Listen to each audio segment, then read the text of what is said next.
అనంతపురం అనే ఒక అందమైన గ్రామంలో రాజశేఖర్ అనే భూస్వామి ఉండేవారు.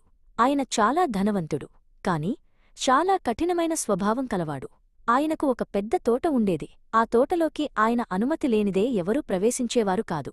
తన తోటలోని పండ్లు ఎవరైనా కోస్తే ఆయనకు అస్సలు నచ్చేది కాదు. అదే గ్రామంలో కిట్టు అనే ఒక పేద బాలుడు ఉండేవాడు. ఒకరోజు కిట్టుకు చాలా ఆకలివేసింది. రాజశేఖర్ తోట గోడ పక్కగా వెళుతున్న కిట్టుకు గోడ అవతల కొమ్మకు వేలాడుతున్న ఒక పండిన మామిడి పండు కనిపించింది. ఆకలి తట్టుకోలేక కిట్టు నెమ్మదిగా గోడదూకి తోటలోకి వెళ్ళాడు. కిట్టు ఆ మామిడి పండును కోయగానే అకస్మాత్తుగా రాజశేఖర్ అక్కడకు వచ్చారు.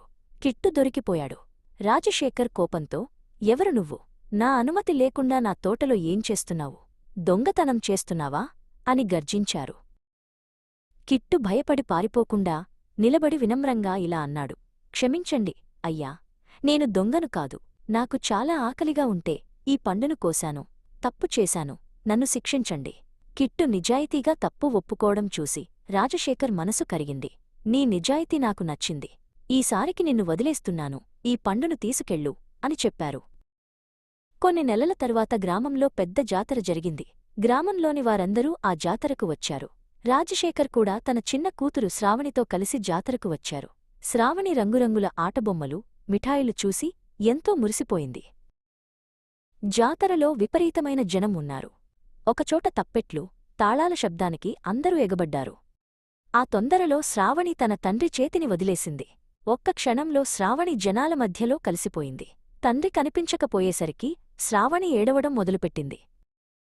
రాజశేఖర్ తన కూతురు కనిపించకపోయేసరికి ఆందోళనతో వెతకడం మొదలుపెట్టారు. శ్రావణి, శ్రావణి అని గట్టిగా పిలిచారు. కాని జాతర హోరులో ఆయన గొంతు ఎవరికీ వినిపించలేదు. ఆ చిన్న చిన్న సందుల్లో ఎటు వెళ్లాలో ఆయనకు అర్థం కాలేదు. అదే సమయంలో కిట్టు కూడా అక్కడ ఉన్నాడు. ఒక సందులో ఏడుస్తున్న శ్రావణిని కిట్టు చూశాడు. ఆమె రాజశేఖర్ కూతురని కిట్టు గుర్తించాడు. కిట్టుకు ఆ గ్రామంలోని సందులు, దారులు చాలా బాగా తెలుసు. అతను వెంటనే శ్రావణి దగ్గరకు వెళ్ళాడు. భయపడకు పాపా, నేను మీ నాన్న దగ్గరకు తీసుకెళ్తాను అని కిట్టు శ్రావణికి ధైర్యం చెప్పాడు. కిట్టు ఆమె చేపట్టుకుని జనసమ్మర్దం లేని ఒక రహస్య సందుగుండా చాలా త్వరగా రాజశేఖరున్న ప్రధాన చౌరస్తావైపు నడిపించాడు. రాజశేఖర్ తన కూతురిని చూసి ఆనందంతో కౌగిలించుకున్నారు.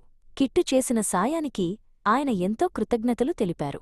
ఆనాడు తాను చూపిన ఒక చిన్న దయ ఈ రోజు తన కూతురిని క్షేమంగా తన దగ్గరకు చేర్చిందని రాజశేఖర్ గ్రహించారు.